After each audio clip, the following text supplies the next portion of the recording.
দীর্ঘ ১৫ বছর সিনেমার নায়িকা ছিলেন বলিউডে অভিনেত্রী সানা খান। অথচ হঠাৎ একদিন ঘোষণা দিলেন তিনি অসহায়দের পাশে দাঁড়িয়ে ইসলামের পথে চলতে চান। কিভাবে খোলামেলা পোশাকে একজন বেপরদা নারী ইসলামের পথে আসলেন, এ প্রশ্ন করা হলে সানা খান বলেন, একটি স্বপ্ন আমার জীবনকে পাল্টে দিয়েছে। এক রাতে আমি ঘুমিয়ে স্বপ্ন দেখেছিলাম। স্বপ্ন থেকে ওঠার পর আমি এই পরিবর্তনের সিদ্ধান্ত নিয়েছি।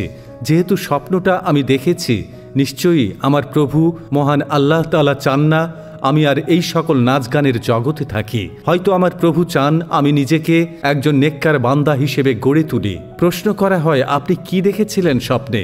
কথাগুলো যখন হচ্ছিল তখন তিনি তার স্বামীসহ পবিত্র মক্কা নগরীতে হজ করতে গিয়েছিলেন।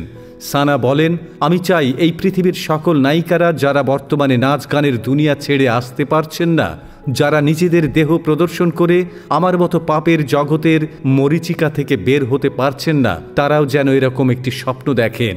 হয়তোবা এরকম একটি স্বপ্ন যাদের জীবন পাল্টে দেবে। ভিডিওতে সানা বলেন, যশ অর্থ সবই ছিল আমার, যা চেয়েছি সব কিছু করতে পেরেছি। এত কিছু থাকার পরও কোনো কিছুতে আমি শান্তি খুঁজে পেতাম না। এই একটি জিনিসের অনুপস্থিতি আমি খুব প্রবলভাবে অনুভব করতাম।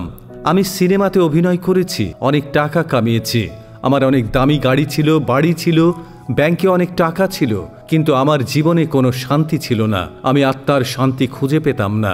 সব কিছুতে যেন আমার হৃদয়ে ছিল এক হাহাকার। বিশ্বাস করুন আমার স্বপ্নের কথা।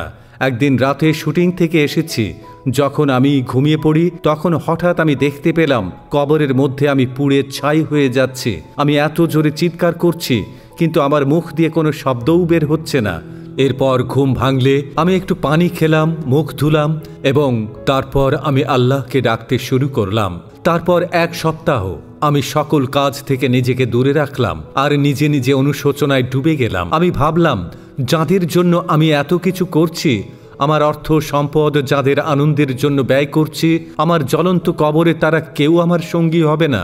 সাথে সাথে আমি আমার জীবনকে পাল্টে ফেলার এক দৃঢ় প্রতিজ্ঞা করি এবং আমি আমার কোটি টাকার সম্পত্তি, ব্যাংক ব্যালেন্স সব কিছু ত্যাগ করার সিদ্ধান্ত নেই। এখনও যখন আপনাদের সামনে বলছি, আমার গায়ের লোম দাঁড়িয়ে যাচ্ছে।